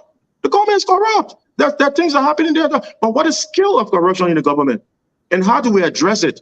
Do we address it by anecdotal and gossip? No, it doesn't help us. That's my point. So I'm not defending the government. I'm not, I don't, like I said, and I'm saying it again, I do not work in the government. So that we make speak. Like something I even had to correct from our last, before I forget again, because I got callers people who call me and contacted me. It's like, these things were there. You want to show to be credible. We like the approach. We like the idea. And you come in, you want factual based analysis and stuff. But there were things I was saying on the last show that you didn't put in the right perspective. You didn't really clarify. And other people. So I will take this opportunity right now. Like Mr. Gonglo, who came on and said a donkey could have been president of Liberia and our debt would have been waived. That is factually inaccurate. I respect him, but I think he spoke unfortunately. So the president did not, the debt did not get waived because Liberia was this precious city or place that everybody just so loved. Madam Sirleaf, the former president, worked very hard, lobbying to let persuading our bilateral partners who were the lenders, who also made our voices loud and clear to the IMF and the World Bank to have those money. The money we had to do legislature, we had to do structural reforms, we had to do a lot of things to certify that. And the World Bank. World Bank is not an institution sitting. They don't make their own money. They don't make profits. They're not selling products. So members. We know about the World Bank. Yeah, Honorable, let me ask the other people on what is responsible for this report, and because time is fast spent, I want to bring in callers quickly. But Mr. Sirleaf, what is responsible for this report, or who? Is it the government? Is it people bad muffin, or is it the U.S. State Department just trying to play some game here and gain leverage? They're not playing games. This is part of the diplomatic representation responsibilities. I told you that in the every U.S. embassy in every country, there's economic and political affairs officer, and they have a whole office, a whole department. They engage their counterparts in the country. In order for them to be effective, yes, it's about national strategic interest, their own interest. There are U.S. investors who are interested in investing in Liberia. U.S. taxpayers' money is being invested in Liberia. Look, this is USAID conducts a conflict assessment, electoral security. They take time to systematically conduct survey, interview people. You're talking about Meta, right? And then they reference that study suggests this, and then they reference some peace index thing and suggest that that's how you cite, that's how you give evidence, as you write, as you give report, where you get your sources from, right? So this is not about the Liberian government or Liberian people per se. For example, the issue human rights report, the issue democracy and human rights report, the State Department does. The Department of Treasury issues reports. It looks at how do people get sanctioned if they don't understand how the government works, how the different individuals in the government are behaving, and so they mentioned certain senators in who were the sanction for pay for play. They mentioned certain senators who compromised the judicial sector. These are facts, right? This is how they work. It's not because somebody wants to play politics, somebody wants to undermine. In order to effectively work in this country with your interlocutor, with your counterparts, in a bilateral context, even in multilateral context, the UNDP, the right report, the World Bank writes report, this exact format, that's what the World Bank uses for you. In fact, the World Bank does not cite, according to this. They may say COVID happened this period and that period, and here's how the economy behaved during that period. Yeah, they will cite that stat because that's in the ambience of their work. That's kind of how they work. The State Department does work based on diplomatic ties and diplomatic connections, and that's kind of how they'll do this kind of report. It's a narrative report. It's not an academic research piece or literature review of sort. That's not what this is. So if you ask why and who's responsible for this, This is just part of that job. They issue this kind of report regularly, just like they issue the democracy and human rights report, country summary. They give country context. There are various aspects of country summary when they write that. There's democracy, there's media, there's security and safety, and all of that. There's economic investment. This is an investment climate report geared for U.S. investors, U.S. companies, and American interest in this particular country. So is there a reflection on the government? Yes, because the government, leads the Liberian people, leads the country, and a particular administration in a particular time is the one responsible, it's in charge, but it's not any one particular administrations that's at fault with all the problems that have been outlined in this report. As you read, at different periods that they reflected and mentioned in the report, right? If they mention specifically that government officials responsible for promoting investment, responsible for negotiating investment deals, for meeting with potential investors, for going after certain investment that is difficult to meet with those officials, that officials actually demand bribes. And there's evidence of that. We know that as Liberians, there have been instances of that. People record it. You eat, I eat. There's recording of these things. I mean, this is there. This is not gossip, right? And they say, look, certain companies encounter this kind of problem unless they pay bribe. If they didn't pay bribe upfront, they can't even meet the person who they should be negotiating with. It's been very difficult to meet with officials. Just to meet and discuss and present the ideas in your business prospect to them. That's what the report is saying. I don't see anywhere where they cite and they say this is all anecdotal. The report doesn't say that. I mean, there's certain they will tell you how the study, how it was conducted. They say, look at this transparency, look at this World Bank, look at USAID, peace and conflict assessment, look at the electoral security. They will cite those things in this very specific context of it. But this is now for Liberia. It's not meant for Liberians. This is meant for U.S. investors, United States interest, United States consumption, United States government planning and understanding the country. Thank you. Mr. Kane. So even if you go back, the different reports, even though they're different, but they're not too different, right? So it's like the same thing. They all define these things. This is what you are not doing. So you have a lot of similarities among these reports. Who is responsible? Is it because the current government? Is it because of these structural changes that we've made? I was talking to somebody and said, well, we still have a centralized government, so it's hard to fix these things. So in your view, what is responsible for this? Is it the government? Is it opposition criticizing? Is it the U.S. trying to gain some sort of leverage? Or is it that these are structural changes that we need in our governance structure that we still have not been able to accomplish? So the last part of your question is, let me start from there. These are structural issues, policy issues. Some are legal that we need to take action on. And we've not taken action on them, and it hurts us as a country competing for investment in our country. This is why when you look at the investments that go to Liberia, they are often going to the natural resource sector, where people actually have no choice but to go for what we have. Iron ore, for instance, they might not have a lot of options to go out there. Timber, for instance, we have the largest forest reserve in West Africa. Many of the other countries have completed their forests. So for these investments, regardless of how corrupt we are, people will come there. But in other sectors, like portfolio investment, people who don't have a stock market, like Ahmed was saying, nobody is going to put their money in a place where the enforcement of contract. And one thing we've not mentioned in this report I highlight is the issue of the judiciary.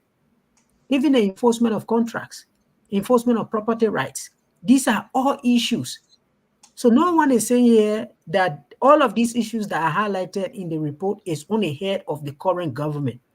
This is why I was saying from the beginning, when these reports come out, we need to take them and get it out of this whole issue of politics.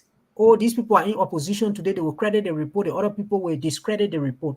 This is why I keep saying, let's not discredit the report and say, okay, they are using it for their leverage. Everything they have in there is anecdotal. We don't trust it. Except if you've not been following issues in Liberia. But there are different ways you can triangulate this and see that this sentence is referring to this specific issue and is related to this other one. And there are a lot of evidences, there are a lot of sources that have been provided in there. Some are international and some are national sources that have been listed. So my point is, let's not discredit it. Let's take it, reread it, and look at the gaps that are there and how we can address them. One of the issues they highlight, for instance, is this issue of digital finance. Today, if you look at the central bank, they talk a lot about, oh, we need to make sure that we have financial transactions that are done using mobile money and these digital platform. We have companies like TakeMe that have entered the Liberian market, where you have wallets. You can withdraw money from your account and place it in that wallet and do transactions with it. But the major problem we are facing is that the National Electronic Payment System that is mentioned in that report is something we've not done 20 years after the Civil War. This is why in Liberia, many of the ATMs that you have, if you have a bank account at IB and you have an ATM for IB, you can only withdraw money from IB. You can't use that IB ATM card to withdraw money from EcoBank because that payment system, the national switch, has not been developed. So these are things that are in the report. When we go through it, for me, we need to say, okay, these are the limitations we have and we need to address them. And there's a World Bank project now, I think it's called the Liberia Investment, Finance and Trade Project, the LIFT project, that is helping the Central Bank and the Ministry of Commerce to be able to put in place this national switch that will help our digital transactions. So if we approach these reports like, okay, these people want to have leverage over us, when the World Bank says it, we say, no, IMF, no, they don't know us. They are only saying they are using anecdotal evidence. Then we don't solve these problems. Then they become age-old problems. But to answer the question specifically, there are specific issues in this report that goes to the performance of the current government that we have. If they say it's difficult to meet with government officials today, it can be early government. It's not top-up government. It's not top-man government. It's the weird government. If they say people are paying bribes to meet with government officials, it's the people that are in power. And right. No, what I mean is they've been paying bribe since top-man time. That's what I mean when I say. Yeah, the bribe has been paid, but if they talk about today, then it means it's the current government. That's what something that I want us to highlight, so we know that we have a problem that we need to solve. Thank you, Dr. Douglas. Still on the same question of what's responsible for this. Let me put this one. They say with a functional literacy rate of just under 50%, most Liberians, particularly those in the rural areas, lack basic vocational or computer skills.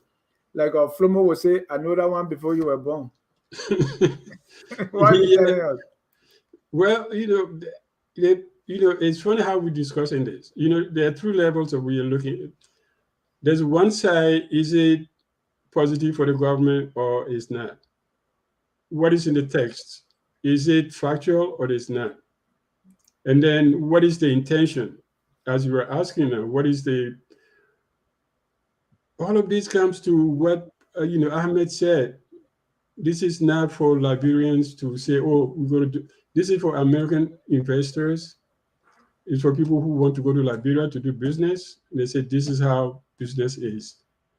And when we know America's grip on the world, either we like it or not, if they write a report on you, everybody will read it. If they don't say anything about you, nobody cares. That's the fact of the matter. So now they write a report on Liberia. We are probably one or two countries in the world that use US dollar as national currency. And we have that flag. That's how dependent we are. So if they write a report, we can sit and dismiss it and kick it, or we could look at it and say, you know what impact will this have on us as a people, in our investment climate, in our partnership with other people? How can we deal with it? How can we make sure that this kind of thing don't happen? instead of dismissing it. So what put it, I don't know why they did it. I have no idea why US will pay people in every embassy to write a report on every country in the world, but it's a way of, knowing what everybody does, I guess. So that's where you are a big power. So you got people in Monrovia sitting there and writing a report, and that probably nobody will read it, really, except Liberians and few people who want to go to Liberia. So what makes it? I don't think it helps the government, definitely not, because it talks about corruption, it talks about misgovernance. And the one word that jumped at me was all that, dysfunctional justice system. Because once you have that, nobody will bring their money to you. Yeah. Thank you. Ladies and gentlemen, if you're just joining us, this is Tough Talking Thursday, and we are discussing the U.S. State Department's 2023 Investment Climate Statement. So it's for investment. Is Liberia a place to invest? So they are telling their citizens. So if Liberia is a great place to invest, and they are telling them, it's on them. If Liberia is not, and we believe that it is, it's on us. As one old man told me, say, if you come out and say, oh, yesterday I killed deer, nobody's supposed to argue with you. Your wife's soup will show. When deer meat is out, we'll see it. So at this time, let me bring in a few callers here. And callers, please call for 1 minute, 605-313-6004. The code is 791-403#. The lines are open. Let me see who the first caller is. Mr. Evans Morris, you're alive. Thank you, Mr. John, and hello to the panelists. I think when somebody mentioned about things being better on the island, she was attracting more investment, the GDP was growing at a higher rate. We shouldn't forget the perception that the country was safer is because you had, international, peacekeeping force in the country at the time. So that was to her benefit. So when people are talking about comparing the two reports in terms of instability in the country, not having those peacekeeping force is a big, change in perception of how safe the country is. And I think President Weah has done a good job over the last 5 years to keep the country as peaceful as it's been. And then lastly, like Mr. The ambassador was saying, I agree with him on some points that the methodology used in this report, if it's not based on empirical evidence, where we can look at it and say, okay, this is coming from a credible, institution, and they've done extensive research to give us this evidence, and we can take it as facts. Then it's more like a opinion-based, report. And part of that is on us as a government, as a people, because we lack, the ability to collect, data in that country. At least we don't spend a lot of money on it. We don't have statisticians in different agencies that will gather these different data to give it, so that it's our data. Nobody's going to come and influence it from outside sources, whether they have some implicit bias to skew it in the wrong direction.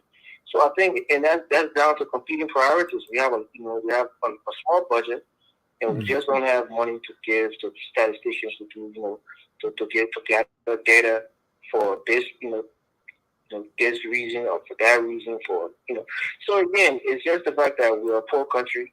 We haven't reached that level to have all of these sectors be, to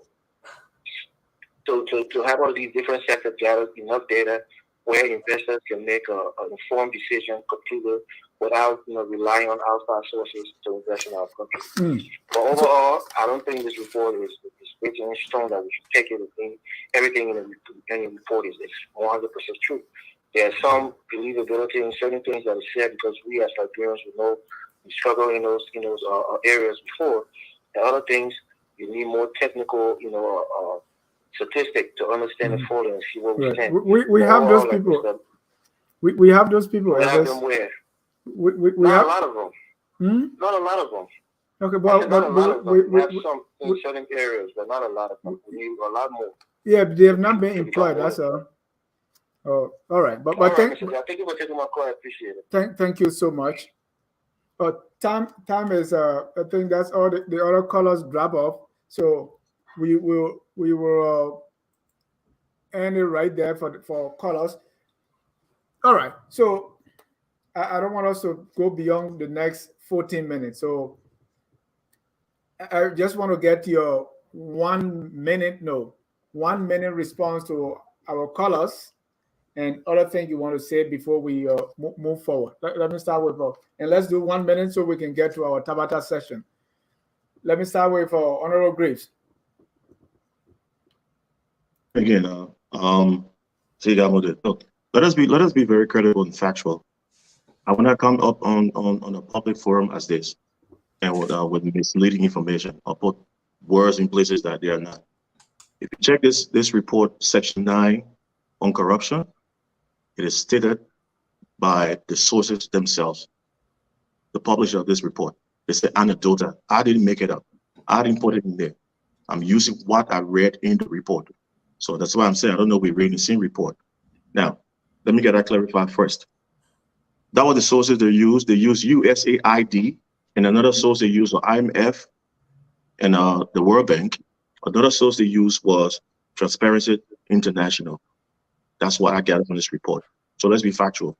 Also, if you're using anecdotal, using ESA, one of you conduct it goes through a survey, and you can give, look, we survey 300 people, and these are what we got from them.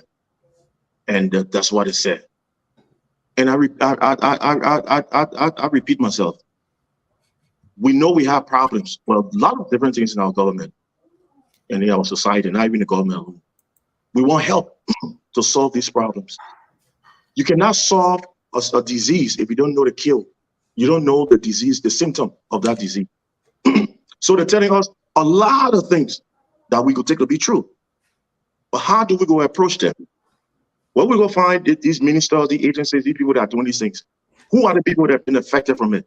How do we know? How do you solve a problem when there's no facts, there's no source, there's no means of going to solve these problems? That's where I'm coming from. We didn't ask them to do a report for us. They chose to do their own report on us. So it's not a competition of who do the best report or who didn't do the best report or who did lesser. No, they decided it's on their own solution, their own turf. They decided to write a report on Liberia. We didn't ask them. And then going back to another point, I said all reports from the State Department has been the same, and you said no, it has been different. I give you an excerpt from 2015. What is talk about endemic corruption in Liberia? It was even worse than this. Foreign investors, including U.S. firms, have identified corruption as potential obstacle to FDI, and that corruption is most pervasive in government procurement, the walls of contracts and concessions, customs and taxation system, regulatory system, performance requirements, and government payments systems. Although the government of Liberia continues to fight corruption, it remains endemic in the Liberian social fabric in both public and private sectors. So we got to go to 2016. This corruption again was endemic. We didn't, like Madam said, we didn't ask them. We didn't say, oh, do this for us to make us better. We are with the credible institutions to help fight corruption. And those international bodies are working with the government on these things. That's what I'm saying. We decided, everything decided here was from different sources. But the main point was anecdota. Thank you. For public sentiments. So let's get those things cleared. I'm not putting words in the mouth, and I'm not putting anything into this piece of document. Thank you, Honorable. Yeah, let me bring in some comments here. We've not been reading comments for some time now. Evans Morris, who calls it, the president fired them because they became a distraction and took away from the positive of the government based on public perception. It's going to say the president fired them, he dismissed them. Sam Wallow said the report probably didn't go far enough. Where was grief when 66 of the 68 agreements signed under this former boss were deemed illegal by an independent international organization?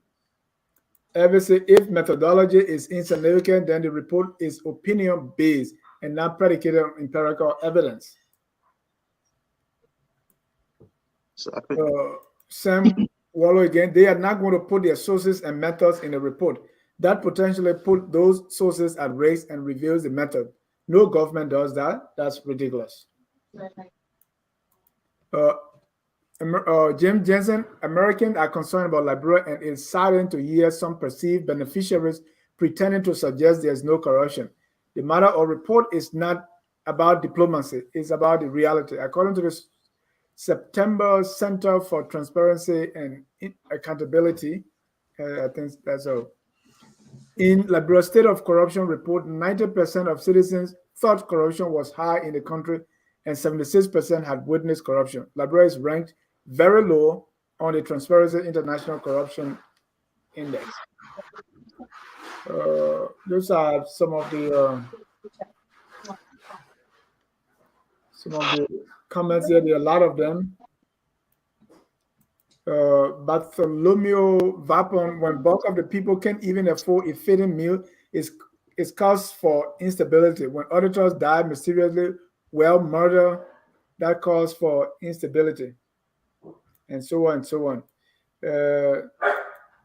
Emmanuel Jackson, we can intellectualize the problem of Liberia, but the problems are real, not elusive. So let's observe the 1 minute now. Let me go to Dr. Duke to respond to our callers and comments. You gave him 3 minutes, so I'll take 3 minutes. No, not really. I don't need 3 minutes. But I'll just respond to Mr. Alvin Morris, who said, we don't have money to put statisticians and this and that. That's the problem we have. If you have a government that serves a small entity, and then you have 500 people who in there who don't do anything, they just sit down. You go to the Ministry of Finance, how many people work there? Nobody knows. From time to time, every fractional government, every warring faction brought their own people. Nobody dismissed anybody. Ellen came, she brought her own people, put on them tab. So you have these machines. So what? That's the excuse we have for not having people to take account of what we're doing. That you employ 600 people in the ministry, and then you say, oh, we don't have money to hire statisticians. So what do? You have somebody as a minister. The first thing he needs to do, who is taking account of what we are doing. You don't need millions of dollars to do that. It's your daily report. Every day, what do you do? Put it on paper. Get somebody to put it together, and then write a report at the end of the year, and do your stats and say, we're supposed to build 200 buildings. We only did 10. Why? What happened to the 190? What happened to the money? Who got sick? What is the contract?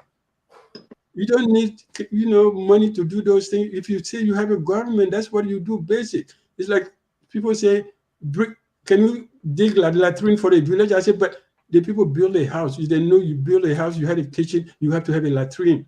Does somebody need to tell you to put a latrine in your house?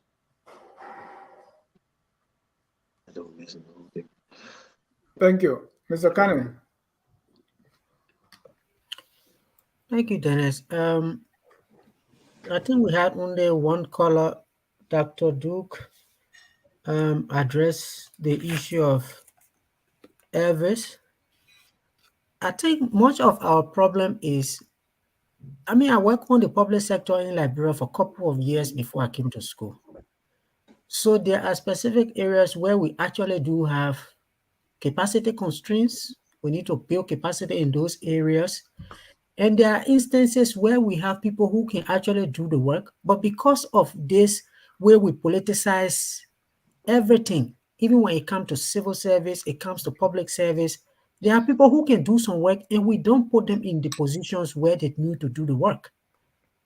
On statistics, for instance, you can say, yes, we might not have a very large number of statisticians because since the University of Liberia was created, I think it is the first time for them to introduce a specific course on statistics with funding from the World Bank with Legis on a project that they are implementing now.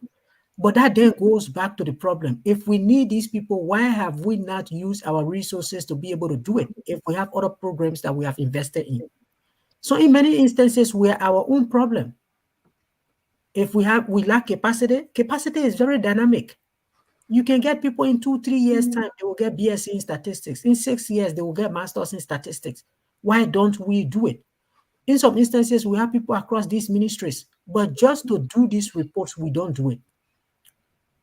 So right now, we all get used to the World Bank report that comes out every 6 years. We are all quoting. Oh, the World Bank says we are going to grow 5.3%. The World Bank says this. But if you read those reports, they are all data from the Ministry of Finance, the LRA, and the Central Bank. Why can't we ourselves just sit there and write these basic statistics? Your revenue is how many percent of your GDP? Your account balances and all of that. So we are not just doing it. We are not challenging ourselves. And when I read this report, one of the things I was thinking is all of these issues that are listed here. Intellectual property, for instance, was highlighted. We don't enforce it. We should take these reports and read them and say, if we lack capacity in this area over the next 2 years, can we invest, send people to school so that they can come back and help us address the gaps that we have? This is what I keep saying.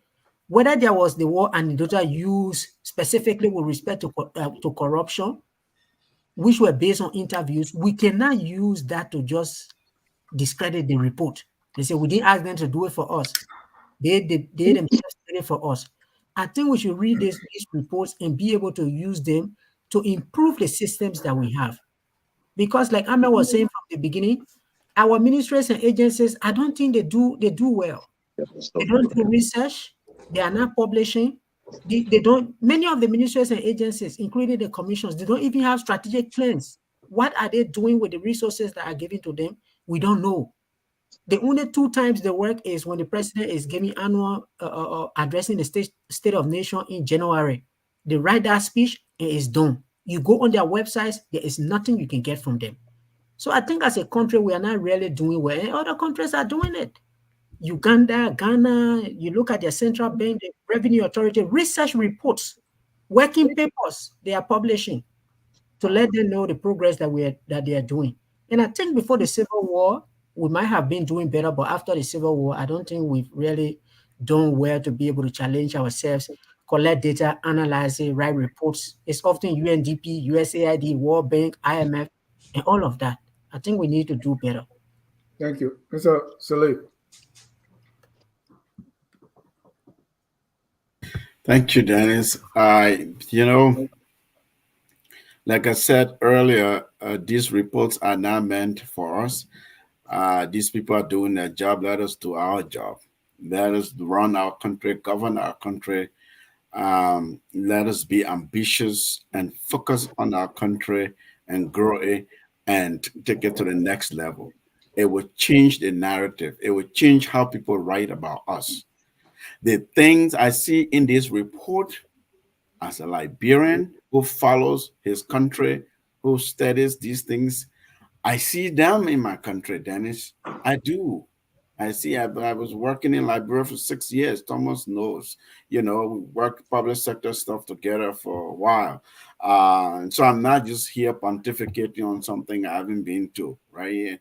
I don't know it all. I've been outside of Liberia for a few years now. I go in and out.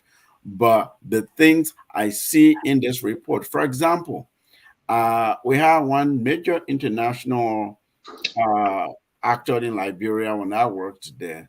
And between 2012 to 2018, 2019, the man used to say to me, Liberia does not have a financial sector. This is a man with PhD in economics. And I said, oh, okay, I don't know this stuff. What do you mean we don't have a financial sector? Is that talking about portfolio investment, stock market, the banking system, the switchboard thing that Kanye talked about, how these systems have to have interoperability, talk to one another, how investors should be able to come here, sanctities of contract, for instance, the bank, the liquidity of the system, the commercial banks that bulk of it should be Liberian-based banks, that how they interact with the central bank and how these are sort of what they call bond investment and those kinds of portfolio investment. They call this, those who study economics call them, right? All of them together, you call them financial sector. It's not just the banks. It's more than the banks. All these small forex bureaus, money exchanges, and all of these are all byproducts of financial sector if you have a healthy financial sector. So in order to have a good public sector, you also have to have a good enabling investment environment so the private sector thrives. Okay, so they go hand in hand, right? Private sector, public sector. This report is telling us about our own governance system, the way our institutions are organized, what we don't have, some of the basic essentials we should have that we do not have. And they're citing stuff that are credible. I would not just dismiss this as a hearsay anecdote. This is not anecdotal. When you're saying USAID did a peace assessment or electoral security or those kinds of things. These people, I know how they conduct those kinds of surveys. You cite World Bank, you cite Transparency, you cite Centaur, our own civil society sector in Liberia. These are Liberians who are underpaid, barely get paid anything. They take the risk, they interview people, they know their country, they go in the villages, they study this stuff, they follow the people and put reports out there. Actually, civil society people do put some reports out there with funding from international and others, right? And if an international government that is in our country, representing our country, trying to highlight what is see and hear so that their investors can be aware, so that their government bilateral interaction with our government can be on a footing that is advantageous to them because they're there to advance their own national strategic interests, right? Foreign policy is based on domestic policy if you do it well. And that's what they're doing. Okay, so that's what this report shows to me. To me, it's not here as a reflection on, targeting the current government and all of that. I don't see it that way. What I'm saying, I always preach big picture things and say, look, we can do it. We Liberians, we can move this country forward. We're rich. We have resources. We have intelligent, bright, smart people, both at home and abroad. We just need to really introspect and put this tribal politics and narcissistic politics aside and focus on country and move our country forward. Others are doing it in our region. Why can't we? Thank you. Dennis, I'm sorry, but I had to make this. This report was specific. This report was not a government working system. This report was reflecting the low tenure of investment to Liberia based on corruption. So it was very direct. And so that's what I said. I thought we all read the report and came ready to put out and analyze or dissect it. It was not talking about other parts of government. That's why I didn't even go into other things. The report was specific, low tenure of investment to Liberia based on corruption. Then we asked, what are the facts? What the corruption that's taking place? Then they told us all the above. And at the end, they told us our facts, our sources are based on anecdotal. So thank you. That can help us. Yeah. But it does not. And government agencies have their own stats. They have their own information. If you go to agencies and ask what progress we made, so it's not a competition of who write the best report or who doesn't write. There's their own evolution. They do it every year. This time every year they put up a report on countries, not just Liberia alone. So we can take good things from it. It's Liberians who will build Liberia, not foreign partners. It's Liberia who will start speaking positive of Liberia to attract investment, not what they say or what they don't say. So we can take from it, but we should not dwell on it as if it's factual. After they told us it's not factual. Thank you. Time is very, very fast. But at this time of the show, we have a segment here we call our Tabata session, where you give your Tabata of the week so that we can close. Tabata in Southeastern Liberia means foolishness. Sometimes in the whole country, somewhere, there's some foolishness going on.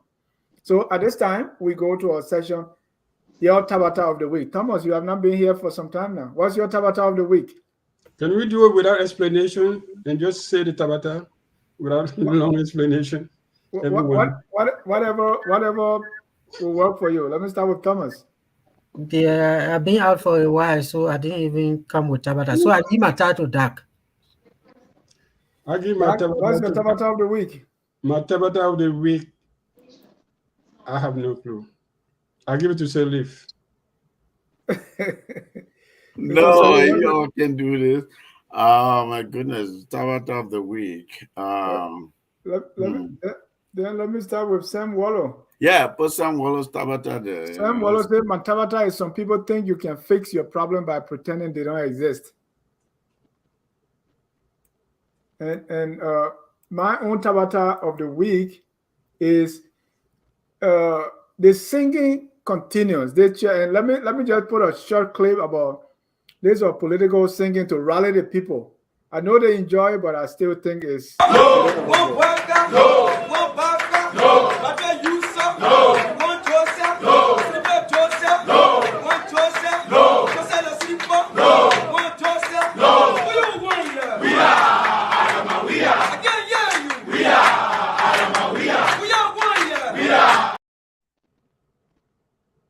supposed to be a press conference, and before that, I mean, the way the people were sweating, and they enjoy it, but I think it's overblown. That's my Tabata of the week. Salif, you come back again? Let me see. There's a video circulating. I don't know if it's Tabata. It's supposed to be a serious thing, but some people think it's propaganda. Maybe someone forwarded it to me, where this Congolese preacher is preaching in Nigeria and he's prophesying about Liberia. That he sees the rebels have already entered in the country to a place that's similar to the name of his country. He started playing with Congo. Somebody said, "Oh, Congo Town." You see, yes, Congo Town. He said that they're already in the country. He said, "You hear in the news, or this election, there's some politics thing going on." He said, "Let's pray for Liberia," and it started to make it look like it sounded to me like a political prophecy in a way. So someone said to me, "I don't believe this. This is not real. This is not, that's serious. That's not real Tabata," but that has been on my mind. I've been thinking about the election a lot, the rhetoric, Dr. Duke sends you see that to me so I can explain my Tabata. So I've been thinking about election a lot and just hoping and praying that it remains peaceful, that the country will move forward. But when I saw that prophecy, the person was naming Liberia, that we have some kind of terrible thing ahead of us. It just made me to reflect a lot on the politics that's happening, how this negative rhetoric it's happening in the campaign circle right now. Well, people do that every time we have elections. We have all these prophets, but I'm very confident that this election will be free, fair. I think, it's up to the opposition to make sure that, it's fair in essence, because somebody will always say they were cheating. Yeah. But I don't see war or any fighting on it. Maybe somebody might throw some stones somewhere, but I don't really fear I don't see any, kind of violence, organized violence coming, into the election process. Thank you. I don't see it. Evan Morrison, my Tabata of the week is that viral video of a grown woman beating a young lady for men business.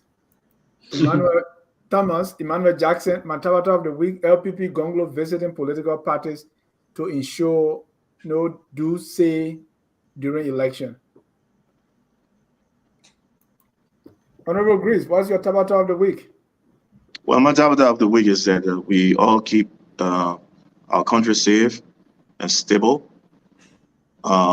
especially during these periods, and that corruption does exist, is real, but we all be sincere and factual about it so that we can help rescue our government and our people in our country, or help mitigate it with factual evidence and find mechanisms that we can really go after real corruption, that they don't get lost in the weeds as we throw a blanket over Liberia and then the real corrupt people get away. Thank you. Well, ladies and gentlemen, thank you so much. Always focus on Liberia, where we educate, we elevate, and promote all things Liberia. At this time, I want for 30 seconds your closing comments, starting with Honorable Greaves. Well, thanks for having me. Now, there was a very fruitful discussion. Thanks to all the fellow panelists, for sharing the stage with me. I think Tough Talking Thursday is a day I look for, and I come with tough, provoking ideas as well from my own perception. I see things. I decided not to go in the direction of everybody, but have critical analysis on things and how I see it from different viewpoints, different perspectives. So Liberia is a very great country. We're proud of it, regardless, and I will continue to echo this, regardless of who the leaders are today. They will come, they will go. Regimes will come, regimes will go. Liberia will always be the one common denominator for all of us, and it will stay to protect our children and the ones unborn. Thank you. Mr. Salif. Dennis, investments, foreign direct investments, concessionary investments, portfolio investments, whatever they call them, domestic investments, and because small business people, Yana boys and girls, Waterside, the Jalo shop, the stereotypical Jalo shop, all of those people are investors in the country. Investment is what makes an economy buoyant. It's what makes an economy, a country, to grow and succeed. Our government ought to pay attention to potential investors. We established the National Investment Commission primarily as an agency that should promote investment, that goes after, should ought to go after investors and bring them to the country.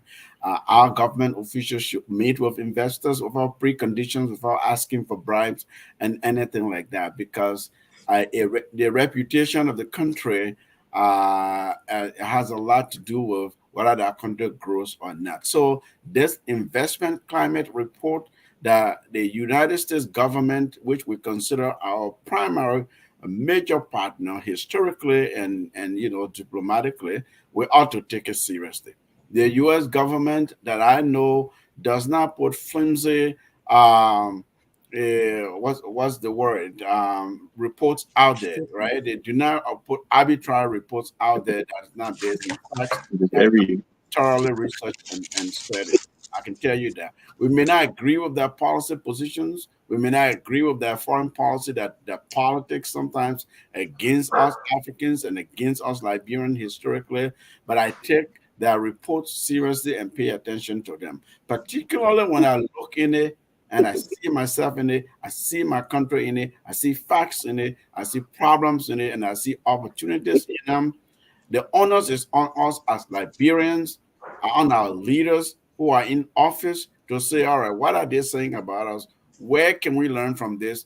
Where can we push back? And what can we do to better our country? Thank you. Join us tomorrow at 6 o'clock for the Literary Hour with Professor K. Moses Nawe and the scholar Jackie Sayer. Then at 8, we're going to have Friday night debate. The two issues we'll be debating and talking about will be Councillor Gonglo's visit to the political party's headquarters for what? And 2, Bavli Dolly deported, and he's deported, and the charges, as we learning, is that he was a warlord. And so we're going to be looking at, to me, it looks like this whole justice system, and not to be trouble here, is that we have more Mandingos and people who are connected to Ulimo K being brought to justice than any other warring faction want to investigate why. All right, Dr. Duke, your closing, 30 seconds. My closing, yes, thank you. And thanks everyone for a beautiful show, great show anyway. The report, as I said, is because it's come from the US, we take it seriously. We have to, either we like it or not, whatever the content is. The onus is on us to say, okay, what are the problems? They talk about electricity. If you don't have electricity, I was independent work. We brought somebody from Ivory Coast who wanted to do soap business. He wanted to start a soap, soap factory. You know where he ended up going? He went to Moronga. He talked about electricity. He ended up going to Sierra Leone. They promised us. Yeah. And that was, 2012. Talk about internet. Nowadays, you don't do business without internet. But they talk about the judiciary. If you can't, protect your contract, if you can't protect your investment. So all of these are the real issues that, structural. There's structural problems that we need to resolve. And it doesn't have to be this government. It doesn't have to be the past government. Yes, we have this problem. We have problem with corruption. Madame Salif said it. After 12 years, he says the rampant, is a vampire. How do we deal with it? When you talk about people not giving cases, LCC indicted people in this government. And what they did, they went and changed LCC. So we can say, oh, they're not, we're not, some people are patriotic Liberians who are trying to do their job every single day, but you have to have the environment to do it, just like you have to have an environment for investment. So I don't believe in the theory of America sitting down and pinning down people and say, oh, yeah, we got to have leverage on you, so we're going to do a report. I don't think anybody is that concerned about that. Thank you. But I say, it was a good discussion, but, there was the content, there was the effect, and there was the intent. All of these things, we discussed everything in different mode, but we did. So thanks to everyone. Thank you. Thomas, you got a last word. Thank you, Dennis. I think since our civil war, we're still recovering from the war. And because of the war, it destroyed our human capacity stock that we had. We're still trying to recover from everything that happened to us during the civil war. And that is reflected in our capacity to govern, it's reflected in our capacity to be able to do a lot of things. So for me, when these reports come out, whether it's the human rights report, whether it's the investment climate report, I think it's just for us to read it and be able to identify where the gaps are and what we can do to be able to improve it. Because it's not in every instance that we say we don't have the capacity. There are some limited capacity we have, like we all have been saying, both in country and out of country. Part of our problem is this political climate, where if you have not gone to sing the songs, to raise the battle cries that those young people are raising, you are not going to work. And these are people who should be in school studying statistics so that they can help us to put these reports together. But no, we won't encourage them to go and read statistics, even when the University of Liberia has started it. We will keep them in the political party headquarters, they will wear the beret and they will sing the song.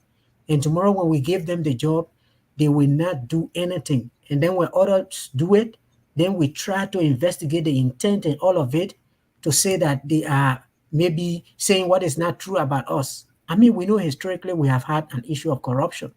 This is why when you go back to 2013, 2014, this investment report, corruption has always been there. And our former president acknowledged that, like Dr. Duke said.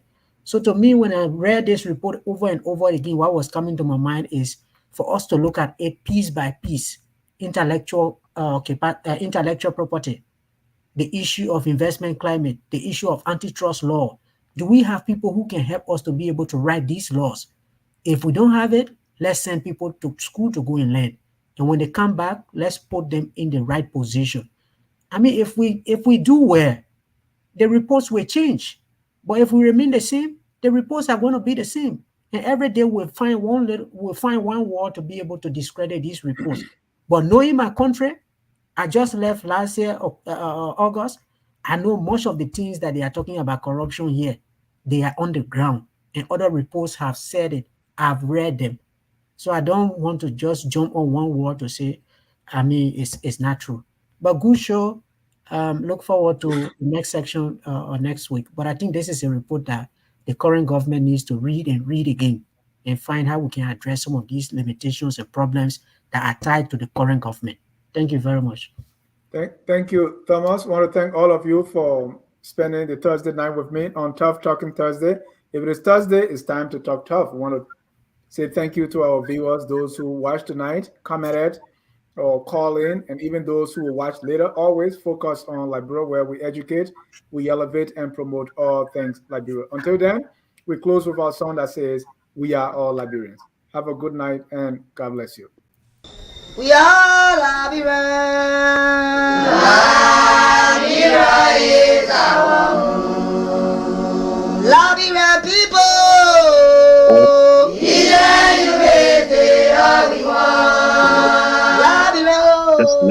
Is